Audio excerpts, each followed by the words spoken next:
Baik, bismillahirrahmanirrahim. Assalamualaikum warahmatullahi wabarakatuh. Yang sama-sama kita hormati dan banggakan bersama, ini guru kita, ya, Prof. Muzaki dan juga Pak Niam, yang sangat luar biasa, yang terus mendampingi kita semua. Prof. Martin juga ini subhanallah luar biasa. Beliau orang yang sangat berjasa untuk kita, terutama untuk penyelenggaraan kegiatan ini. Terima kasih Prof. Martin. Tak mengenal waktu ini, tak mengenal lelah beliau, subhanallah.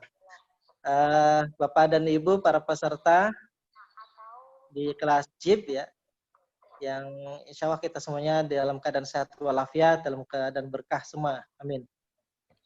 Bapak dan Ibu yang kami muliakan, saya mohon maaf ini sebelumnya nongol gitu ya dengan kawan-kawan sekalian untuk saling menyapa, untuk saling mengingatkan, dan juga saya kira untuk bersilaturahim terutama untuk Bapak dan Ibu sekalian. Kelas JIP ini kelas yang sangat excellent menurut hemat kami, kelas yang sangat luar biasa dalam konteks banyak hal. Pertama tentu ini kebutuhan kita semuanya. Kami ingin yang di Sinta 1 itu tidak hanya 5 saja, tidak hanya Surabaya, tidak hanya Jogja, Jakarta gitu, Kudus dan juga Salatiga, tetapi juga kita ingin ada pengelola jurnal lain yang bisa tembus ke Sinta 1 dan juga tembus ke jurnal internasional bereputasi.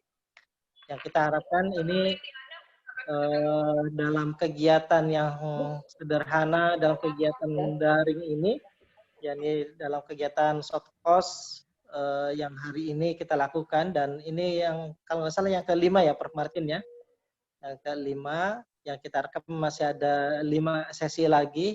Kita harapkan Bapak dan Ibu bisa mensubmit dan juga bisa mudah-mudahan nanti bisa menghasilkan apa yang kita inginkan, yakni jurnal ke Sinta 1 atau jurnal bereputasi, internasional bereputasi.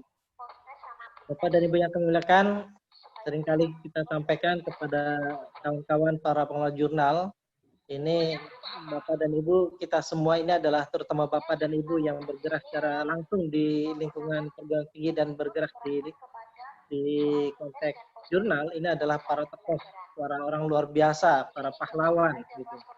Para orang yang mampu mendharma baktikan semua pengetahuannya, semua keterampilannya, waktunya, tenaganya, dan seterusnya. Bahkan juga saat kita jadi, itu juga secara finansial banyak dikeluarkan untuk kepentingan jurnal kita semuanya. Sementara jurnal itu sendiri, itu kepentingannya adalah mendorong banyak hal, bukan hanya Bapak dan Ibu, tetapi justru yang lebih banyak penerima manfaatnya itu adalah di luar Bapak dan Ibu sendiri, yakni para dosen, supaya para dosen itu bisa segera jadi guru besar seperti Prof. Muzaki, seperti Prof. Martin gitu juga, dan teman-teman yang lain. Kemudian juga kepentingan jurnal ini pun bermanfaat untuk pimpinan perguruan tinggi dan juga pimpinan di Kementerian Agama, dan kepentingan untuk kita semuanya. Pimpinan perguruan tinggi ingin supaya akreditasinya meningkat, pimpinan perguruan tinggi juga ingin supaya lembaganya itu juga baik, termasuk juga di lingkungan Kementerian Agama itu juga ingin perguruan tinggi kita juga memiliki muruah, memiliki martabat wibawa yang baik. Maka salah satu komponen kewibawaan itu, kemuruhan itu adalah pada aspek jurnal. Jadi selama jurnal di lingkungan kampus itu masih belum genah, masih belum duduk gitu ya, masih belum mencapai prestasi-prestasi yang membanggakan, biasanya itu perguruan tinggi yang bersangkutan juga tingkat kemuruhannya, tingkat kewibawaannya itu juga masih belum duduk juga. Oleh karenanya kewibawaan perguruan tinggi itu juga sangat tergantung dari kondisi jurnal itu sendiri. Maka dalam hal ini sekali lagi kami ingin mengatakan bahwa Bapak dan Ibu para pengelola jurnal ini adalah orang yang sangat luar biasa. Para pahlawan-pahlawan kampus, para pahlawan-pahlawan guru besar.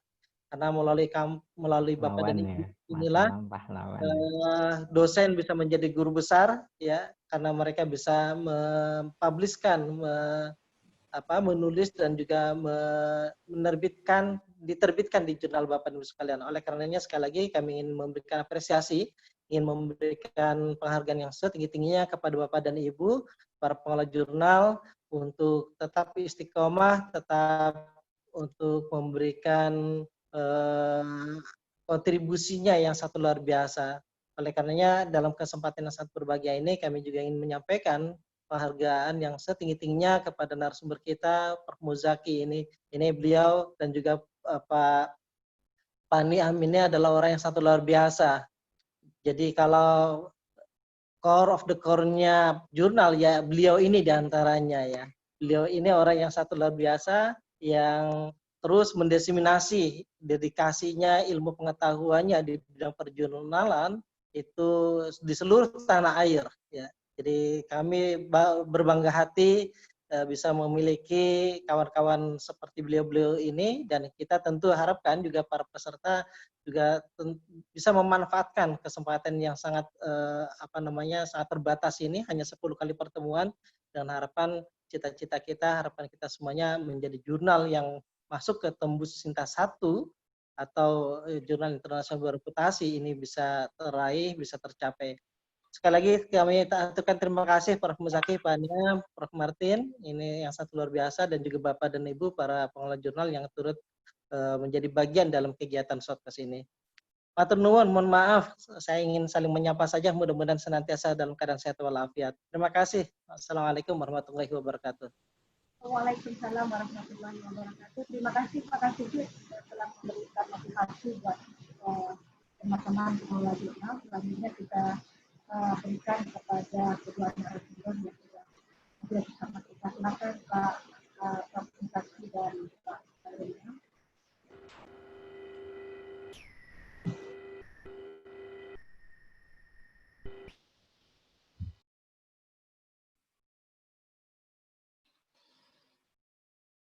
Baik, Pak Niam, Prof. Martin, Pak Kasubit yang hormati Bapak sekalian. Untuk kesempatan pertama sesi sekarang, kita mulai lagi untuk bedah jurnal. Kita mencari korban operasi bedah ini. Nah, untuk melengkapi perasaan kita semua, tetap korban yang lama dulu kita bedah lagi sebagai contoh ya, sebagai contoh yang baik untuk ditiru dan contoh yang baik untuk tidak ditiru, sebagian diantaranya. Saya akan mulai ini Tabiah sudah ada di kita ya, Tabiah YN Kudus. Hadir Pak. Ya Pak, hadir. Sudah ya, Tabiah. Oke. Ya. Ya sudah. Baik.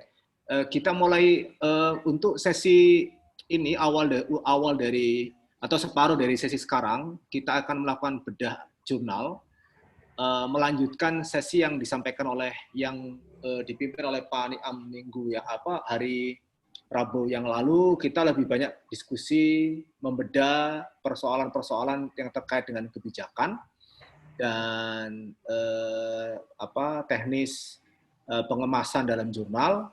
Nah, sesi yang sekarang kita akan mulai dengan persoalan substansi, bedah jurnal, tapi dari perspektif yang lebih substantif.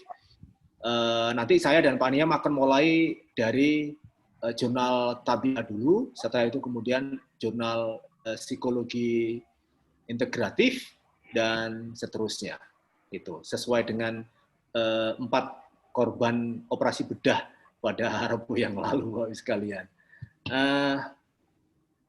Kita mulai dari Tabiah dulu. Kita mulai dari Tabiah. Saya dan Pak Niam sudah membuat catatan tentang bagaimana jurnal Tabiah. Kita melakukan uji petik dari sekian edisi yang sudah diterbitkan, dan uji petik itu tentu kita ambil dari edisi yang paling akhir, gitu ya, edisi paling akhir. Dengan asumsi bahwa yang datang belakangan itu kan pasti lebih baik daripada yang awal-awal. Walal akhiratu khairul laka minal ula, gitu. Yang datang belakangan itu datanya pasti lebih baik. Pak Aprisan itu kan pasti ingat kepada apa namanya masa-masa awal perjuangan berumah tangga ya Pak. Ayat khutbah Jumat tadi kali ya. Baik, kita lihat Pak Niam untuk tabiah Pak Niam. Kita mulai dengan tabiah, catatan temuan kita seperti apa pada operasi bedah atas jurnal tabiah. Yang share screen Pak Zaki atau saya? Pak Niam aja. Oke. Saya ini bawa 2 laptop Pak Niam. Karena nanti juga itu ada webinar diundang Pak Mendikbud saya jadi pembicara bersama Pak Mendikbud acara Lemhanas. Jadi saya pakai 2 laptop nanti jam 3:04 yang satu harus mulai. Nah, ini yang tabiah. Kita mulai dari cek kelengkapan isi dan abstrak ya. Kebetulan jurnal ini menggunakan madhab Imrat, introduction, method, result, and discussion. Nah, dari sisi abstrak tidak ada masalah dan madhab yang dipakai adalah Imrat. Nah, catatan pada state of the art, kejelasan gap analysis.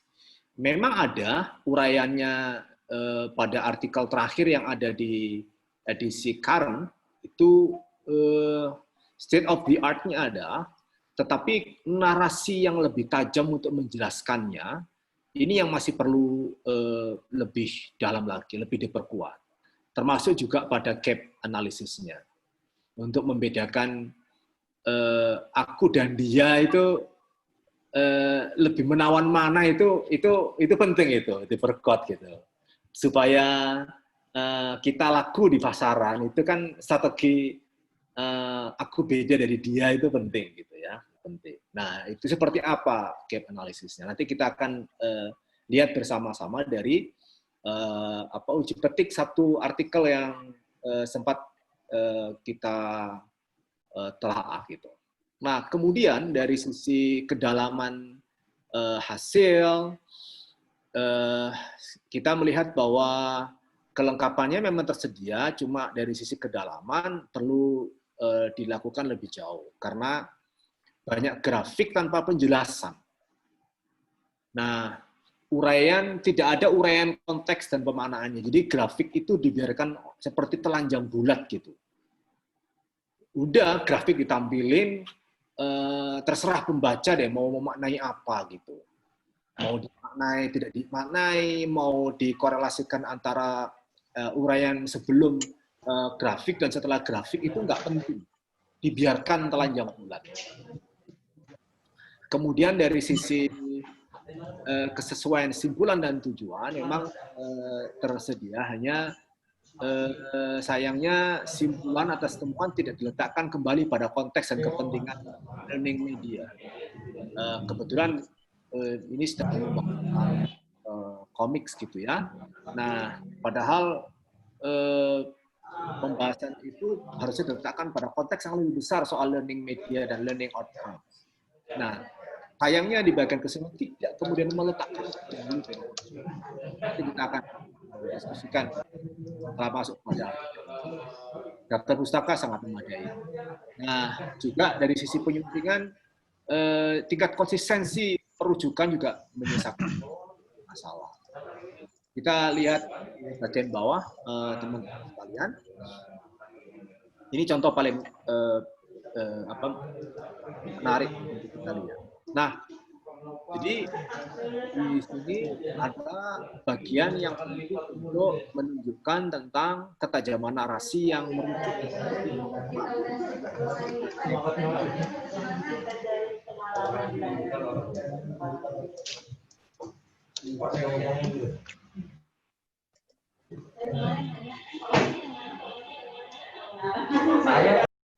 Kita bunuh dulu ini. Saya diberi pistol untuk membunuh suara-suara. Iya, Prof. Baik, mari kita lihat bersama-sama teman-teman sekalian. memang di sini dijelaskan, ya. Jadi tidak banyak riset yang terkait dengan komiks kependidikan serta bagaimana itu diterapkan dalam pembelajaran. Memang dijelaskan, gitu ya. Jadi ini dijelaskan banyak gitu yang sudah membahas soal bagaimana learning media ya, learning media. Tetapi ketika masuk kepada bagaimanakah komiks kependidikan dipakai untuk media pembelajaran, nah ada yang menarik klaim yang disampaikan oleh tulisan ini, gitu ya. Nah, namun setelah itu tidak ada penjelasan seperti apa posisi akademik dari artikel ini. Nah, posisi akademik artikel ini tidak dijelaskan. Di mana kemudian penjelasan yang lalu mengatakan bahwa di tengah tidak banyaknya komik pendidikan itu, lalu posisi artikel ini ada di mana? Itu sayangnya kemudian tidak mendapatkan penjelasan lebih detail gitu. Jadi perlu ada penajaman di bagian ini, teman-teman sekalian. Sehingga nanti teman-teman ketika mereview artikel pada terbitan kita edisi-edisi yang mendatang, itu bagian seperti ini menjadi sangat penting sekali. Tidak hanya berhenti dengan klaim there is still not too much research, atau biasanya dalam bahasa lain itu much has been devoted, bla bla bla bla bla, but less has been, nah gitu, taken to, biasanya begitu.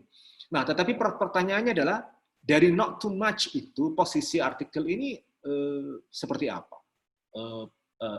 Academic position kita seperti apa dalam konteks ini? Nah, di bagian ini tidak dijelaskan hingga masuk kepada subbagian pembahasan di bawah pendahuluan. Nah, ini yang penting bagi teman-teman di jurnal Tabiah ya, untuk diterapkan sebagai bagian dari input perbaikan. Next, Tania. Nah, oke, naik dikit Tania. Tadi ada yang kita garis bawahi. Nah, kemudian memang ada penjelasan di bagian ini tentang bagaimana komik kependidikan gitu. Nah, menurut saya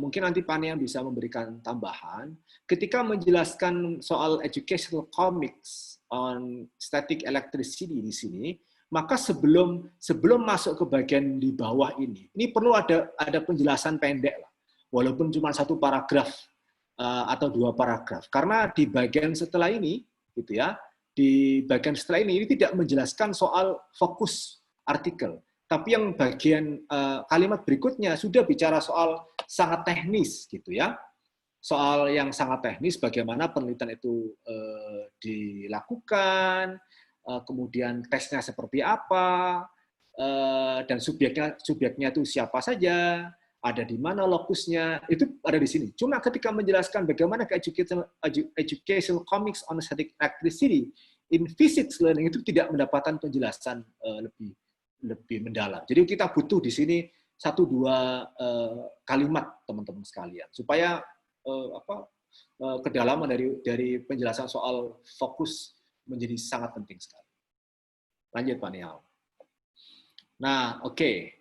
Di bagian ini catatan kami adalah kelengkapan tersedia memang, tetapi kedalaman perlu dijamin lebih jauh karena grafik tanpa ada penjelasan atau uraian soal konteks dan memananya. Mari kita lihat teman-teman sekalian. Ini bagian awal dari artikel.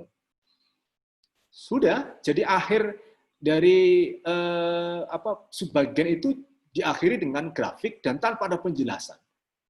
Padahal fungsi grafik, fungsi gambar, fungsi matrik, fungsi ilustrasi itu adalah untuk menyederhanakan narasi panjang yang sulit atau kompleksitasnya sangat tinggi. Itu bisa dibantu oleh grafik, oleh gambar dan seterusnya.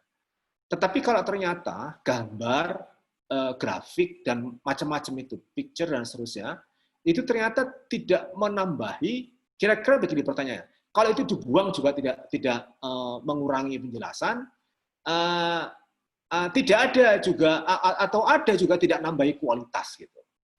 Nah, karena itu kemudian ketika ada ini kelemahan kita semua, teman-teman sekalian. Ketika artikel yang masuk ke kita itu kemudian ada atau mendisplay grafik, gambar, dan macam-macam, lalu melepaskan gambar dan macam-macam itu dari konteks dan penjelasan atas narasi sebelum dan sesudah.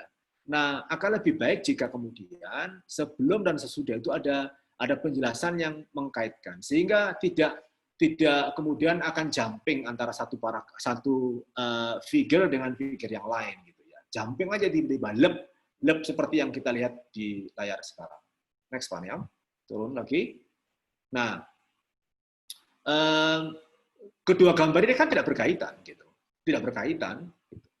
Apalagi kemudian transisinya tidak mulus ya, sehingga kemudian kita tidak bisa membaca flow dari diskusi antar grafik atau antar gambar dan seterusnya. Lanjut Pak ya. Catatan berikutnya.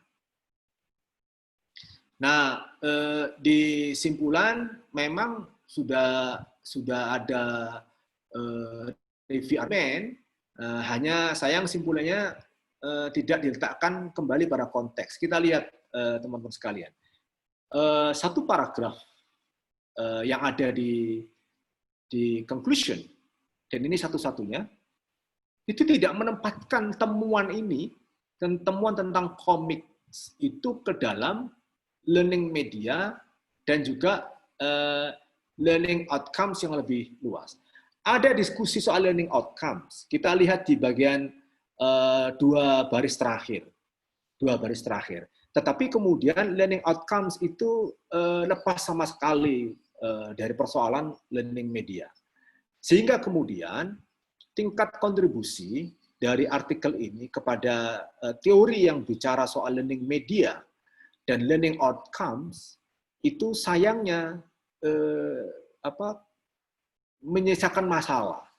Padahal diskusi soal teori, peta kajian yang dibahas di awal itu lebih banyak bicara tentang learning media, gitu ya. Sehingga kemudian sayang di akhirnya tidak lagi kemudian merefer atau kembali mereview diskusi awal yang didiskusikan tentang learning media. Sayangnya di situ, menurut saya. Walaupun sebagian sih ada dua barisan paragraf akhir itu bicara soal learning outcomes. Lanjut Pak ya. Nah, stop. Nah, ini yang tadi saya sebut Bapak Ibu sekalian, ini adalah review atas dari artikel ini atas karya-karya yang selama ini bicara tentang learning media. Gitu ya, learning media. Sayang kemudian, terutama bagaimanakah kemudian orang seperti Anur, Aisyah, Hartini, Hasan Anur, W. Habibah yang selama ini telah melakukan banyak penelitian soal learning media, itu tidak dianggap penting untuk dikontekstualisasikan. Jadi mestinya teman-teman sekalian, temuan tentang learning outcomes dan komik kependidikan tadi itu diletakkan ke dalam teori hubungan antara learning media dengan learning outcomes supaya kontribusi akademik kepada kajian soal itu semakin bisa dipertajam gitu. Nah, ada kelemahan yang mendasar dari artikel ini di sini. Lanjut, Pak. Nah, mari kita lihat Bapak Ibu sekalian, adalah konsistensi dalam perujukan pada sumber. Nah, Bapak Ibu sekalian, kita lihat bersama-sama penempatan ini ada figure di bawah yang sebelah kanan itu Bapak Ibu sekalian, tapi kemudian yang di sebelah kiri figurnya menggunakan istilah tabel sih. Ada di atas, itu tabel ya, tabel di atas. Tapi kemudian ketika figure di bawah, lalu kemudian ada rujukan lagi yang dikutip posisinya ada di bawah, sebelah kanan. Nah, kita perlu konsisten kalau kemudian apa istilahnya sources ya itu dibutuhkan karena memang ngambil matrik, ngambil graph, ngambil picture itu dari sumber yang lain, maka posisinya semuanya harus konsisten. Kalau konsistennya dia di bawah semuanya teman-teman sekalian. Kalau kemudian istilah table, figure dan seterusnya itu penting posisinya. Kalau memang supaya konsisten, kalau itu memang dibutuhkan maka penting untuk posisinya tetap konsisten. Apakah kemudian di atas semua atau di bawah, supaya kita konsisten. Apakah menggunakan kata figure, picture, graph, dan seterusnya. Gitu Pak Niam. Lanjut Pak Niam. Saya kira ini untuk tabiah. Mungkin ada respon komen dari teman-teman pengelola. Ini hanya uji petik aja sekenanya dari artikel terbit di edisi terakhir. Boleh komen Pak Zaki? Ye, silakan. Ini tentang konsistensi penggunaan gambar tadi.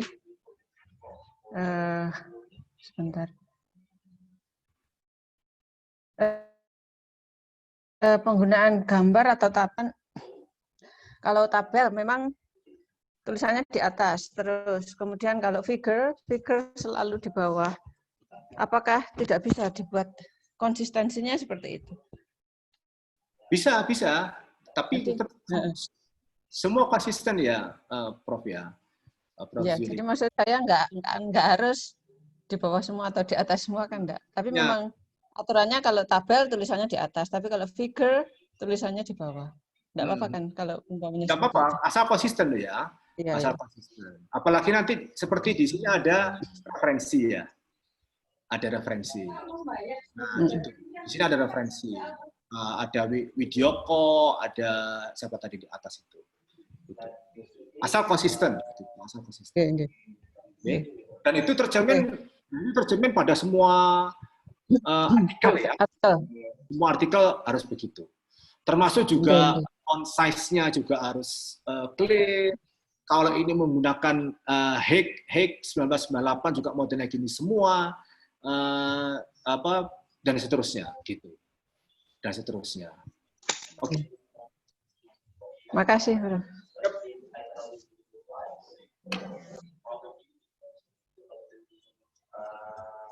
Teman-teman tabiah? Ya. Baik Prof, untuk yang referensi di tabel itu sebaiknya ditaruh di sebelah mana ya Prof? Kalau misalkan tabel ada di atas, kemudian nanti referensinya ditaruh di atas juga atau bagaimana? Untuk yang kedua sama yang tadi, asalkan misalkan tabelnya semuanya di atas, figurnya semuanya di bawah dan itu konsisten, itu berarti boleh begitu ya Prof ya? Baik, Boleh konsisten gitu ya. Nah, kalau nanti yang referensi itu Prof. Ya, sama ini loh Pak, rujukan ya Pak ya? Iya. Bukan. Sebelum Serdam. Dan seterusnya. Setelah 1 bulan selesai Bu. Mantap. Kalau memang menggunakan pola seperti itu ya berarti seterusnya berlaku untuk semuanya gitu. Gitu ya. Itu berarti itu Prof, konsistensi sesuai dengan template kita ya Prof. Kalau misalkan memang untuk tabel di set seperti itu, kemudian rujukannya memang di set sebelah kanan bawah tabel, berarti untuk ke depan semua artikel di set seperti itu gitu ya Prof?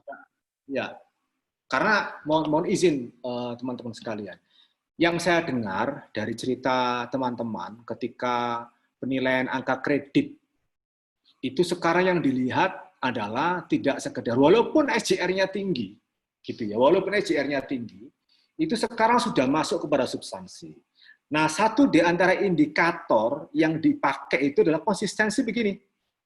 Kalau kemudian ini ada table, kemudian sebelah atasnya itu ada tabel, tulisannya tabel, yang satu table, gitu ya.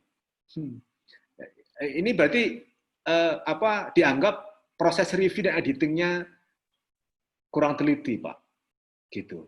karena yang di atas itu kan ditulis tabel, bukan table gitu Pak ya, bukan tabel. Iya, Prof. Ada kesalahan itu. Walaupun hanya satu ya, walaupun Iya, hanya satu, itu tim penilai angka kredit itu seperti roket atit lah ya, teliti banget karena memang kebiasaannya ya urusan begini-begini nih, urusan perjurnalan, urusan karya ilmiah, jadi pasti akan dibandingkan Pak, satu dengan yang lain masih dibandingkan. Bagaimana dia konsistennya? Oh ini kenapa ada tabel, ini ada tabel gitu ya. Tulisan walaupun typo gitu, itu dianggap ini jurnal tidak terlalu dilaksanakan secara serius gitu. Itu kira-kira. Ada yang lain, Pak Faik?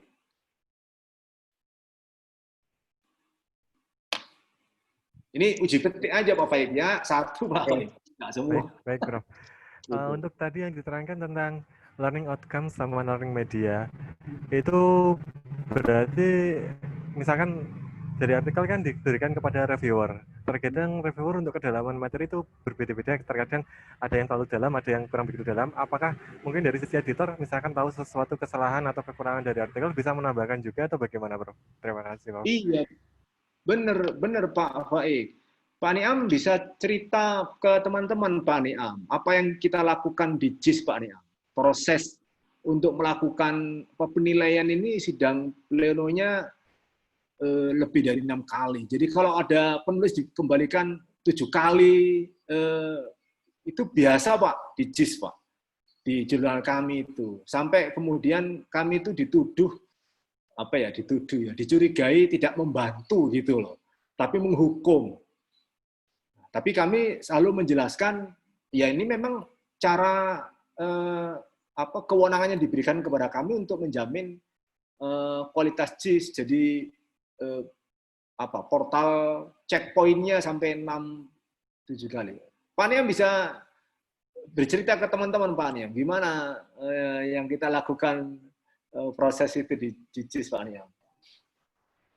Baik, jadi kawan-kawan sekalian, memang di sinilah letak pentingnya untuk menjaga agar output berupa yang kita online-kan di akhir itu memenuhi kriteria dari substansi dari artikel yang baik itu. Yang di Scopus itu juga menjadi satu perhatian yang berkaitan dengan isi itu, dan begitu juga pada lembaga pengindeks yang lain, apalagi yang dari WOS, Web of Science itu juga sangat detail untuk melihat itu.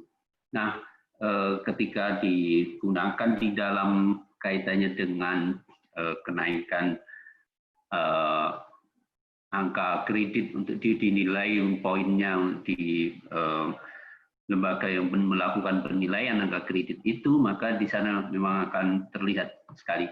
Dulu JIS juga pernah mengalami kesalahan begitu, dan vonisnya sangat tajam itu. Artinya bahwa ada kesalahan di dalam satu poin yang di sana ada kata-kata dan, DAN, bukan END yang tertulis di situ, dan itu ada di catatan kaki, tapi kemudian vonisnya adalah bahwa jurnal ini tidak mengikuti rambu-rambu akademik yang baik itu.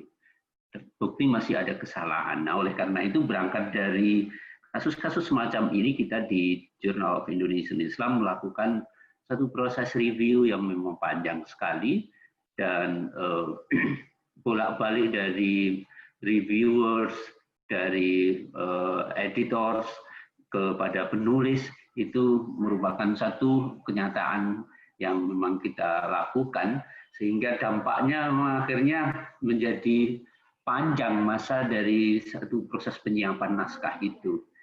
Nah, ini yang mesti kita lakukan proses penjagaan dengan baik, sehingga nantinya akan memberi satu hasil yang baik pula ketika sudah publish, itu sudah ya bersih lah dari kesalahan-kesalahan itu. Setelah proses yang panjang itu pun juga ada final editing yang di sana menjadi tugas dari editor in chief dan juga executive editor untuk melakukan proses cek akhir sebelum di online kan ataupun ditayangkan. Saya kira itu tambahan saya. Ya, makasih. Ada yang lebih teknis, Pak, yang penting juga teman-teman bisa ngambil inspirasi. Seperti beberapa edisi terakhir, satu edisi sudah di atas 320. Itu kita short listing pertama itu jadi 60-an ya Pak Niam ya. Lalu short listing lagi menjadi separuhnya. Lalu short listing lagi, nah untuk bisa sampai ke 30 itu seperti apa namanya hal yang berbeda dari Liga Champions sebelum pandemi, Pak. Jadi kalau sudah 30 itu apa sekian laga kita lakukan review dan segala macam. Bisa saja kemudian yang selama ini kemudian di bawah review 1-2 orang ketika pleno bisa disetujui 1-2 orang ketika pleno bisa gagal, Pak. Bisa gagal gitu. Yang di tangan satu reviewer atau 2 reviewer kita bawa pleno, kemudian di pleno semua akan melihat bersama-sama, kita tayangkan, lalu kita bisa putuskan lanjut untuk berikutnya atau kalau tidak serius pembenahan dari penulisnya juga kita disconnect langsung gitu. Jadi prosesnya memang panjang dan di kami terakhir itu ya saya sama Pak Niam untuk menjamin kualitas setelah 4-5 proses reviewing itu dan editing dilakukan oleh teman-teman. Gitu untuk Tabia, Pak Niam.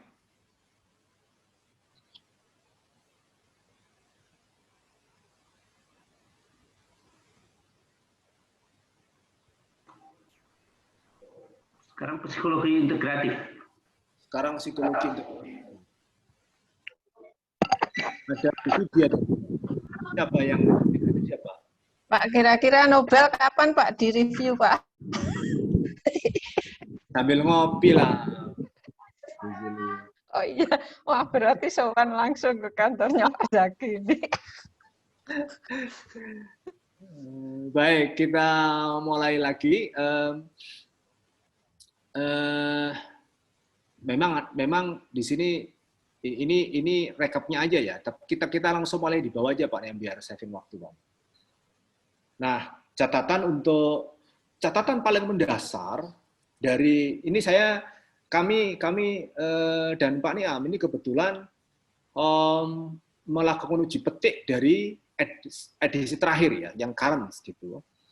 Nah, lalu kemudian kebetulan saja ngambil artikel ini. Nah, catatan mendasarnya adalah dari sisi substansi, materi tulisan sudah sangat inflatif. Maksudnya, tulisan begini udah terlalu banyak banget gitu. Terlalu banyak banget. Kurikulum K13, implementasi, itu di keilmuan tarbiyah, di pendidikan, itu sudah mengalami inflasi yang cukup tinggi. Karena sudah cenderung menjadi isu yang lama dan sudah dibahas banyak orang. Bicara soal kreativitas guru dan penerapan kurikulum 2013. Itu catatan pertama. Dari sisi distingsinya lalu kemudian agak menyisakan masalah karena tulisan seperti ini sudah sangat banyak sekali. Nah, lebih-lebih kemudian substansi dari artikel ini, kita lihat judul saja, itu tidak menunjukkan substansi psikologi integratif. Tidak nendang bahwa ini artikel yang layak terbit di jurnal psikologi integratif. Tidak, belum terlalu kuat gitu ya. Kenapa? Kalau yang ini, judul ini, substansi nanti kita lihat bersama-sama di bagian bawah. Judul ini lebih kepada manajemen pembelajaran. Ini keilmuan manajemen pembelajaran, bukan keilmuan psikologi. Apalagi psikologi integratif yang umumnya dibutuhkan untuk pembelajaran. Jadi nilai psikologinya cenderung masih terlalu lemah, kurang nendang gitu, kurang nendang. Lalu pertanyaannya, kira-kira artikel ini bisa nggak disubmit untuk jurnal manajemen pendidikan, manajemen pembelajaran, dan seterusnya? Jauh lebih bisa dibanding jurnal psikologi integratif, gitu ya, psikologi integratif. Sebab saya nggak tahu, mungkin teman-teman di pengelola jurnal ini bisa menjelaskan. Psikologi integratif pasti berbeda dengan psikologi terapan ya, karena kalau integratif itu kan berarti ada lebih dari satu lah, namanya memadukan ya, kan gitu Pak Aprison ya, memadukan itu kan berarti lebih dari satu Pak Aprison. Hah? Bagaimana Pak Aprison bisa memadukan antara yang lama dan yang baru, itu kan mengintegrasikan berarti Pak. Gitu. Nah sayang di sini tidak terlalu kuat ya materinya untuk masuk ke psikologi integratif gitu. Baik. Nah, ada masalah lagi di artikel ini, Bapak Ibu sekalian. Menariknya adalah artikel ini tidak menjelaskan identitas sekolah. Lalu hanya diwakili dengan kata-kata sekolah X dan sekolah Y gitu. Seperti kromosom kira-kira ya. Seperti kromosom. Tidak dijelaskan ini sekolah mana gitu.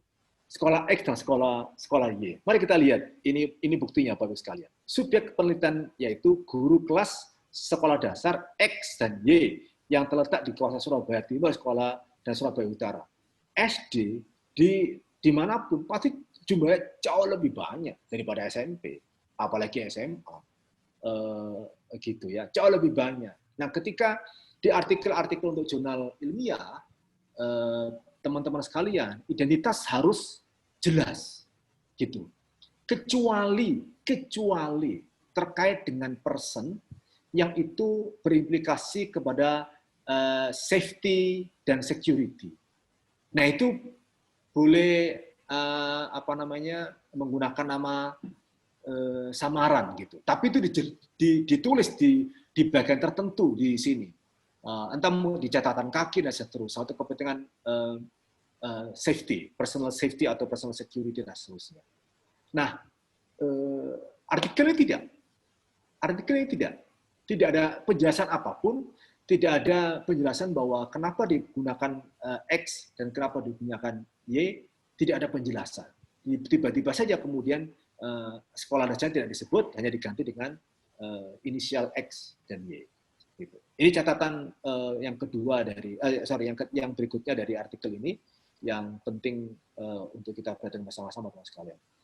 Nah, belum menunjukkan distingsi dengan tingkat kebaruan yang memadai, apalagi di sisi dimaksud dikaitkan dengan scope and focus jurnal. Kita lihat buktinya. Nah, mari ini kita terus turun lagi Pak Neo. Turun dikit. Sorry, naik lagi. Biar kelihatan dua-duanya. Ini kebetulan. Nah, peneliti ingin menganalisis gambaran kreativitas guru dalam penerapan kurikulum 2013 sekolah dasar di SD. Loh, ini bukan substansinya psikologi, teman-teman. Ini coverage substansinya manajemen pendidikan, manajemen pembelajaran, gitu ya. Nah, apalagi kemudian disebutkan kalimat berikutnya, penelitian ini lebih merinci bentuk kreativitas guru dalam perencanaan pembelajaran, proses pembelajaran, dan penilaian hasil belajar. Nah, ini lebih dekat dengan manajemen pendidikan, manajemen pembelajaran. Gitu. Agak jauh, mungkin agak jauh, tapi kasih banget kali ya, agak jauh banget dengan persoalan psikologi. Nah, mungkin nanti teman-teman ketika mereview artikel, hal-hal seperti ini penting untuk dijadikan catatan, gitu ya. Next. Nah, berikutnya, ini soal panjang pendek ini ya. Uraian di bagian pengantar lebih panjang dari pembahasan dari bagian hasil. Nah, Bapak Ibu sekalian, mudah sekali. Jadi kalau pengalaman kami lama mengelola itu dijengkali beginilah ya, dijengkali begini menilai artikel itu. Atau berapa jumlah halamannya. Kalau jumlah halaman 20, teman-teman sekalian, pengantar itu maksimal 10% dari total jumlah halaman. Namanya pengantar. Pak Aprison mengantarkan tetangganya kawinan. Kan mengantarkan hanya sampai di depan rumah. Kan nggak perlu masuk ke kamar, Pak Aprison. Namanya mengantarkan pengantin. Gitu. Namanya pengantar itu hanya depan rumah. Nggak perlu masuk di kamar, ngecek kamar pengantin gimana, apa yang sudah disiapkan. Namanya pengantar gitu.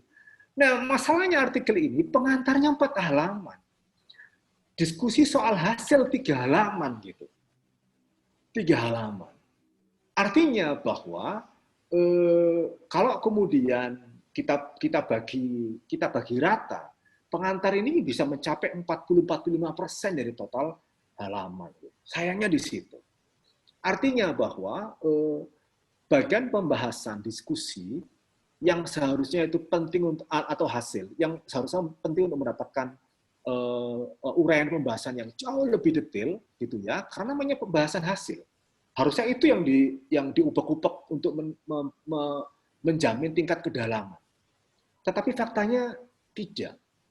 Nah, saya memberikan catatan begini. Contoh di antara yang tidak mendapatkan penjelasan kedalaman penjelasan itu soal temuan. Yang ini menarik, teman-teman sekalian. Ke bawah dikit Pak. Nah, di sini dijelaskan.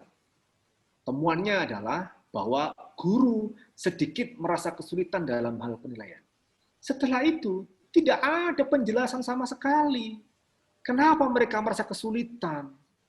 Kesulitannya ada di mana? Nggak ada penjelasan, Bapak Ibu sekalian. Tiba-tiba saja lalu pindah kepada rujukan karya yang ditulis oleh Ningrum dan Sobri. Terjadi pada SD di Wulingi, di daerah lain, bukan di Surabaya gitu. Padahal temuannya menarik.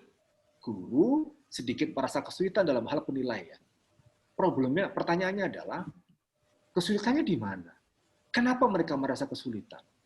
Lalu apa yang terjadi hingga kemudian kesulitan itu bisa timbul?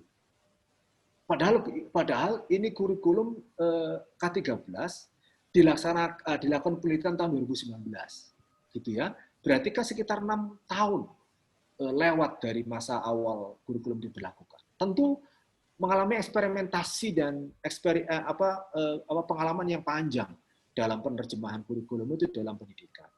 Nah, sayang sekali tidak ada diskusi soal itu, Bapak Ibu sekalian. Maka kalau kita kembali kepada pertanyaan Pak Faik tadi, jadi tugas editor ikut juga menjamin, iya. Apalagi kalau ada reviewer yang pemurah hati. Pemurah hati itu tidak bicara soal izin, Prof, saya mohon izin, saya ini dulu di jam 2 ini mau ada rapat dulu. Oke, siap. Ya, saya mohon pamit. Iya, terima kasih. Iya, Assalamualaikum. Jadi gitu ya teman-teman sekalian. Ada memang reviewer itu pemurah hati, gampangan gitu ya, dan nggak detail gitu. Tapi jangan dikembalikan lagi, alah honorarium 300, mau mata tambah minus apa gimana ya, nggak gitu amat lah ya, karena memang ada hal yang harus dijunjung tinggi bersama-sama. Jadi lagi-lagi tingkat kedalaman di ruang temuan penting ini tidak dilakukan. Ini sayangnya dari artikel. Terus mana ya? Itu ya. Jadi untuk artikel tentang yang ada di jurnal Psikologi Integratif.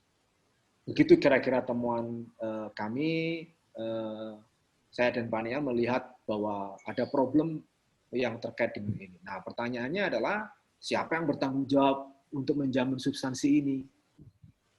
Seluruhnya. Kalau di JIS, kita pengelola seluruhnya bertanggung jawab. Ada satu yang memberikan komentar tidak gitu. Tidak rontok semua. Kalau memang argumentasi untuk sampai kepada klaim tidak layak, tidak ini karena ini dan argumentasinya kuat, yang lain bisa rontok itu. sekian kali sidang pleno yang kita lakukan pada persoalan begini. Gitu. Sampai mungkin Pak Niam bisa bercerita. Ada yang mengatakan, "Loh, ini sudah direview oleh profesor di universitas besar dan nggak ada masalah, artikel ini nilainya baik." Nilainya baik artikel ini. Masuk di JIS, Pak, mohon maaf, tetap prosesnya sama dan kita kita tutup mata apakah artikel ini sudah dibaca enggak. Karena apa? Karena idealisme yang kita bangun bersama-sama untuk menjamin kualitas itu. Pak Niam, komentar Pak Niam, silakan Pak Niam. Baik, sebelum komentar Pak Zaki mungkin perlu diberi gambaran dari substansi yang terkait dengan penggunaan bahasa dari artikel yang di psikologi integratif itu, apakah mayoritas bahasa Indonesia atau campuran, ada yang artikel berbahasa Inggris, kemudian yang di TABI itu juga apakah artikelnya berbahasa Inggris semua atau seperti apa? Karena ini kaitannya dengan readability yang jadi standar di Scopus. Memang betul ada PDF ataupun konten dari isinya bisa menggunakan bahasa lokal, tetapi bahwa kita melihat banyak dari yang terindeks di Scopus itu artikel memang harus dalam bahasa Inggris. Mohon diberi garis bawah di situ. Oke. Atau teman-teman dari psikologi integratif bisa merespon komentar Pak Niam, pertanyaan Pak Niam. Silakan Pak Aat ya, bukan? Siapa yang psikologi integratif? Nggak ada orangnya.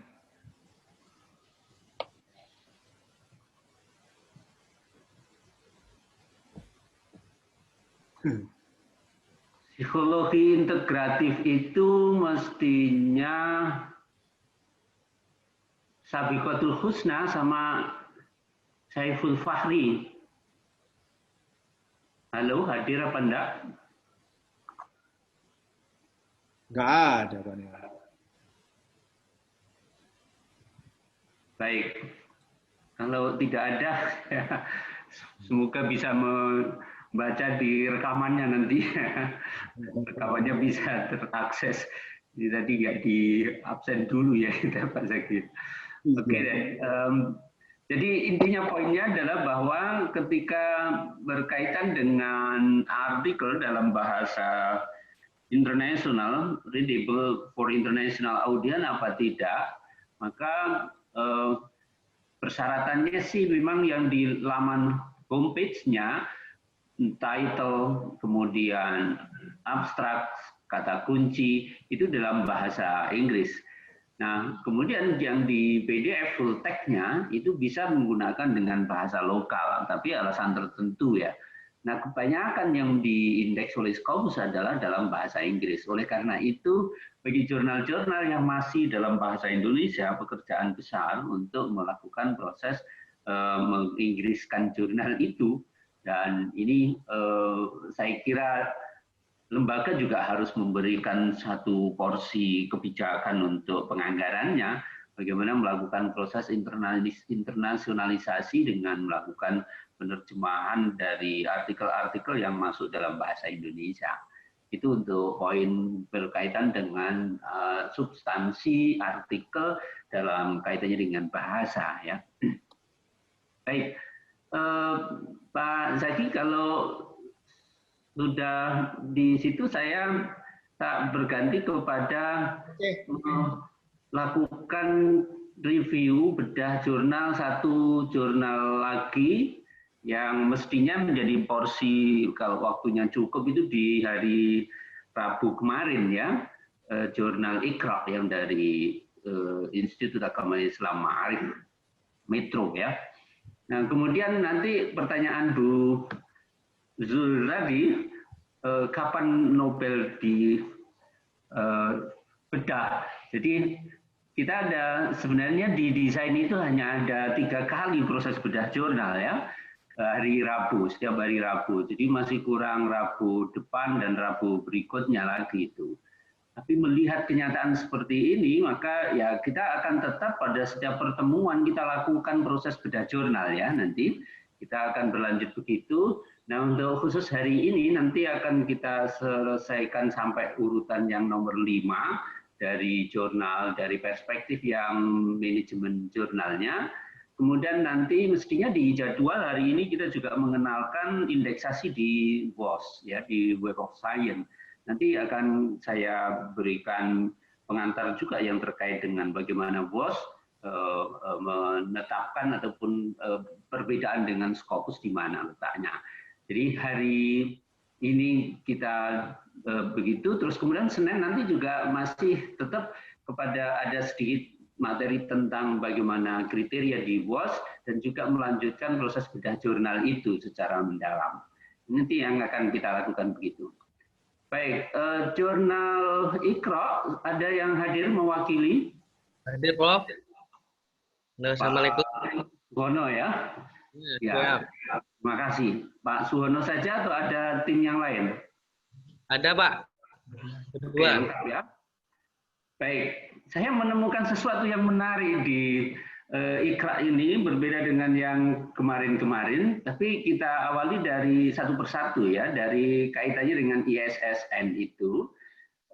ISSN sesuai yang baik yang print ISSN maupun yang e-ISSN ketika kita cek di PDI LIPI, namun yang terkait dengan URL yang disertakan ke PDI LIPI itu ternyata ini adalah URL yang menunjukkan ini ngelinknya langsung ke jurnal IAIN Metro Lampung, bukan langsung kepada jurnal Iqra-nya. Jadi ini masih perlu mencari lagi. Nah, sebaiknya sih sebenarnya langsung kepada jurnalnya. Tapi kalau URL jurnalnya itu sebenarnya ada yang di bawah ini kan ya. Nah, itu urusan administratif yang ada di PDI LIPI ya. Tapi kalau yang ingin ditampilkan sebenarnya adalah ini jurnalnya ya, tentunya yang mestinya kepada URL yang ada di jurnalnya langsung, linknya bisa langsung ke sana. Nah, itu untuk masalah ISSN. Artinya ada e-ISSN dan juga ada print ISSN. Publication ethic ada dan sesuai. Ada dan sesuai itu sudah benar bahwa menyebutkan aturan-aturan main yang diperlakukan yang mengikuti standar dari COPE, Committee on Publication Ethics itu. Kemudian ada narasinya juga sudah menyangkut pada hal-hal yang penting yang terkait dengan siapa saja yang terkait dengan publication ethics itu. Yang ketiga yang terkait dengan kejelasan nama publisher di deskripsi jurnal, halaman depan website. Nah, halaman depan website ini tidak memberi informasi begitu. Mari kita cek di halaman jurnalnya ya.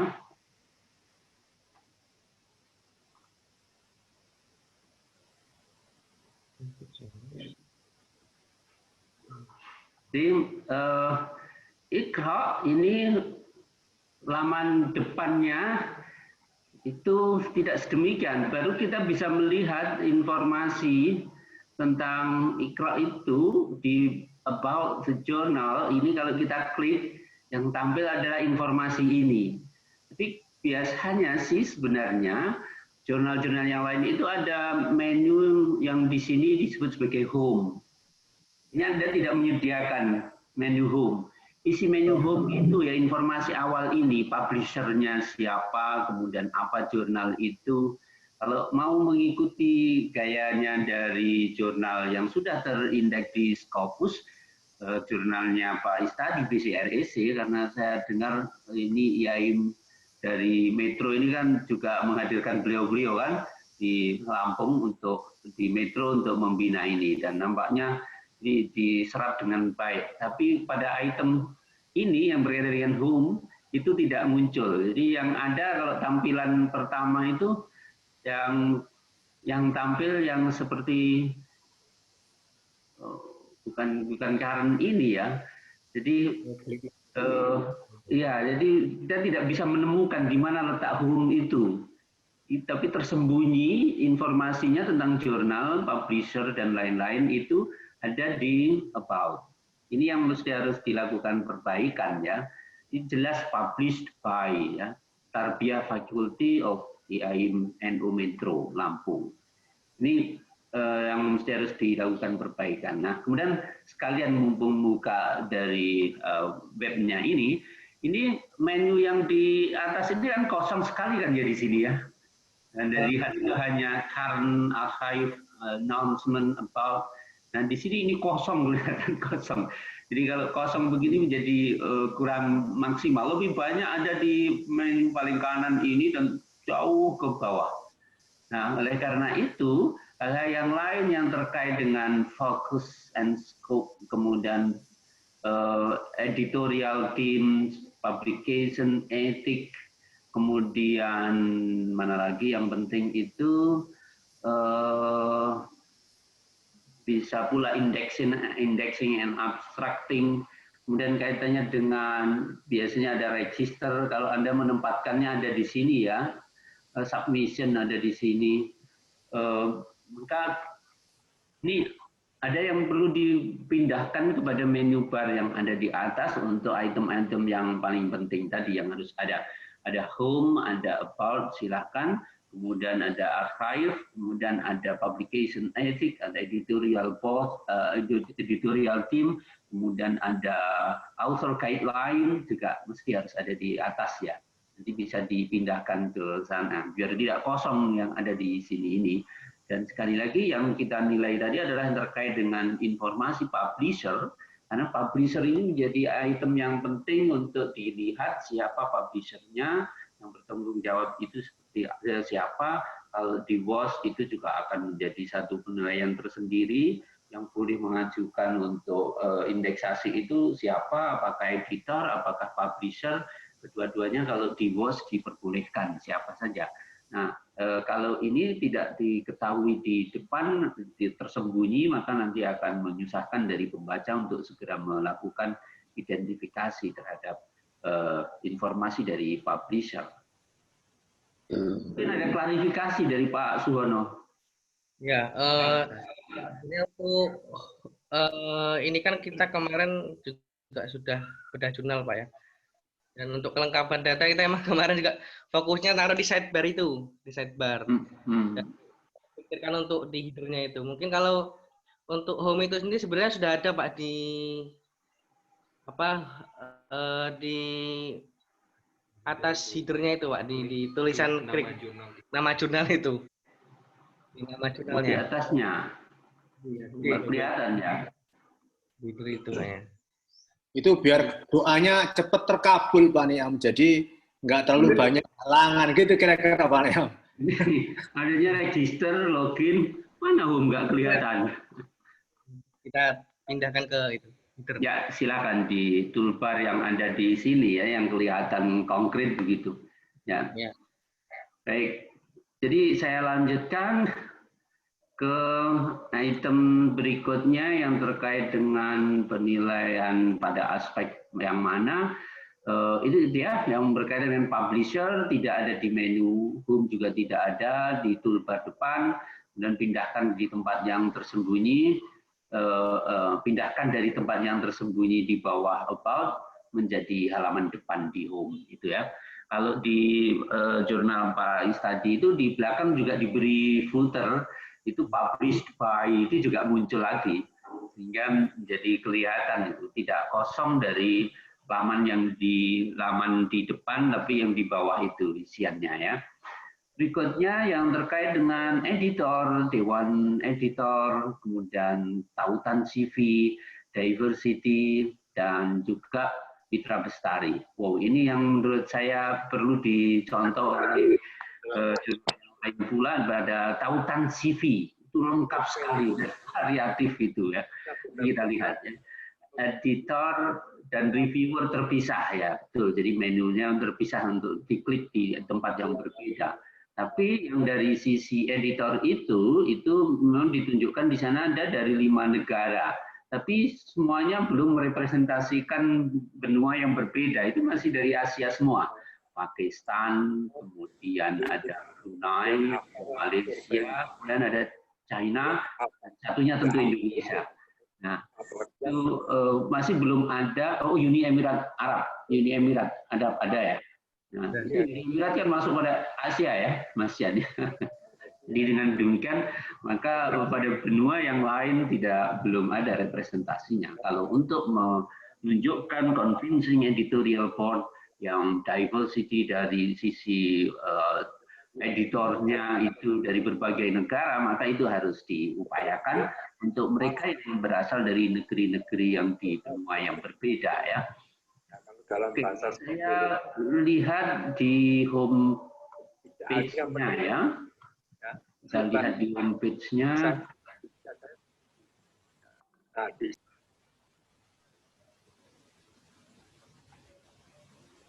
Yang terkait dengan editorial team. Nah ini. Jadi yang pertama, tautannya ini lengkap sekali nih. Editor in chief-nya Pak Suhono ini, tautannya yang ke email, yang ke Scopus, yang ke Google, yang ke apa ini yang berikutnya ini. Kemudian ke Pablon, ke Orchid, itu juga ada semuanya itu ya.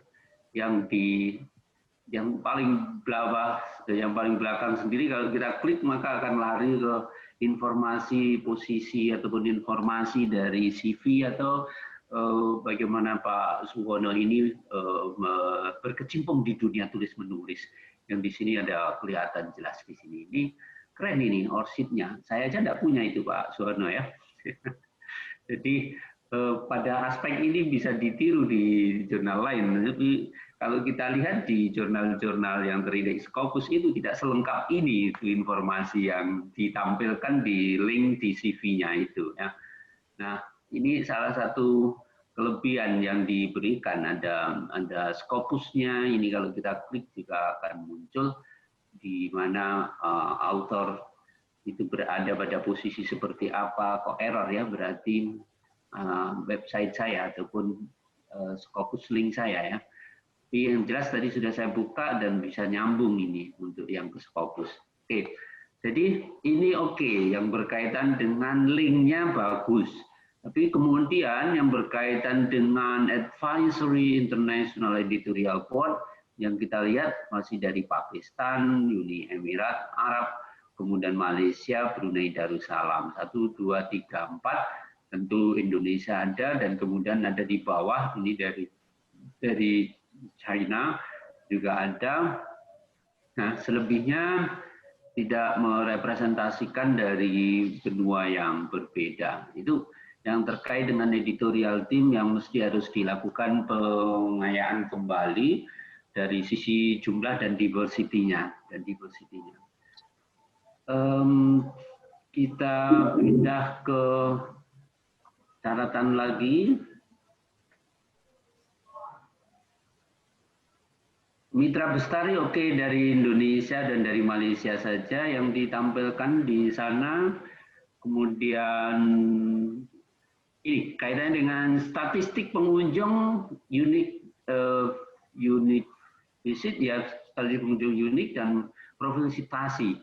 Ini profil citasi abstracting itu lengkap sekali yang ada di sini. Profil citasi tidak hanya di Google tapi juga di Scopus juga ditampilkan, di Sinta juga ada di sana ya. Nah, sebenarnya sih pengalaman dari kawan-kawan yang melakukan indeksasi ke Scopus itu tanpa ditampilkan di Google di lamannya pun juga nanti penilai juga akan mencari sendiri bagaimana sebenarnya citasinya di Scopus itu. Tetapi di laman jurnal Anda ini berusaha untuk menunjukkan bahwa jurnalnya itu sudah disitasi di Scopus, jumlahnya sekian pada tahun, posisi pada bulan kesekian.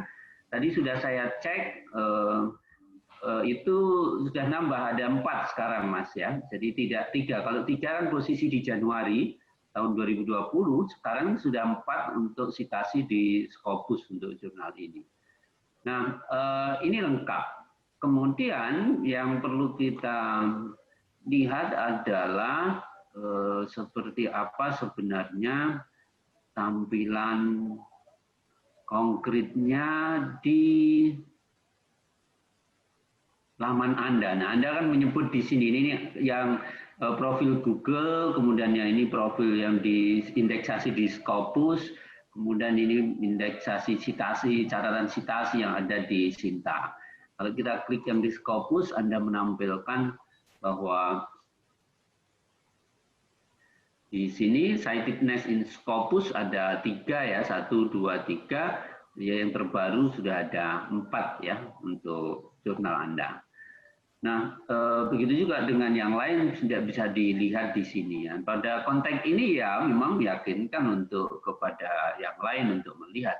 Tapi kemudian yang berkaitan dengan indexing and abstracting ini, juga banyak sekali ini. Ada berapa ini, Mas Suwono?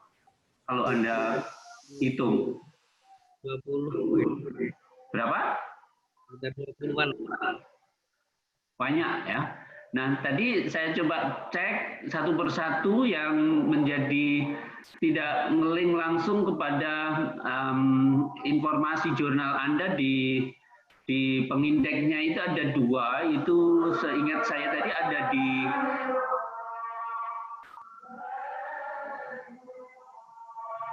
di sini Ulrich Projects dan Cable International. Ini tidak menuju kepada halaman Anda. Nah, ini kan masih mencari lagi kan. Nah, ini yang mesti harus diperbaiki, tidak boleh begini. Jadi seperti yang lain, kalau yang lain sudah oke. Yang lain sudah oke. Begitu juga yang Cable International ini juga masih perlu mencari ya.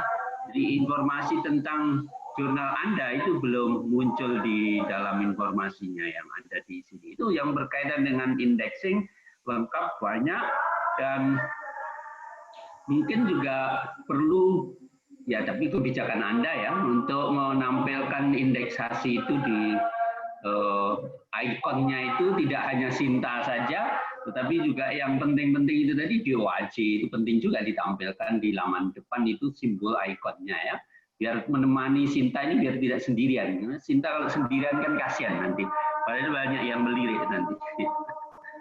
Oke. Selanjutnya, statistik, oke. Kemudian cek pengindeks tautan tadi sudah kita sampaikan. Citasi di Scopus ada 4 pada saat ini sudah, dan kemudian accessibility laman jurnal ini saya beri catatan oke, tapi tampilan dan manajemen menu perlu diperbaiki dengan menampilkan home, register, archive, author guideline, editorial team, focus and scope, publication ethics berada pada menu bar yang di atas ya, biar tidak kosong, terkesan sesuatu ada yang hampa di situ, ada gelap tuh. Di sini tadi kan hanya gelap saja, jadi desainnya biar kelihatan lebih indah. Baik, ini saya kira yang terkait dengan jurnal ini. Kemudian fokus skopnya Anda juga sudah menampilkan di informasinya seperti ini. Tinggal menjaga konsistensi antara apa yang Anda tulis di fokus and scope ini dengan artikel-artikel yang Anda muat. Apakah menunjukkan begitu apa tidak. Kemudian apakah artikelnya dalam bahasa Indonesia atau dalam bahasa Inggris. Nah, itu juga yang akan mempengaruhi pula terhadap bagaimana readability-nya pada dunia internasional dan penilaian dari Scopus nantinya. Baik, ada klarifikasi dari Pak Suwono, silakan.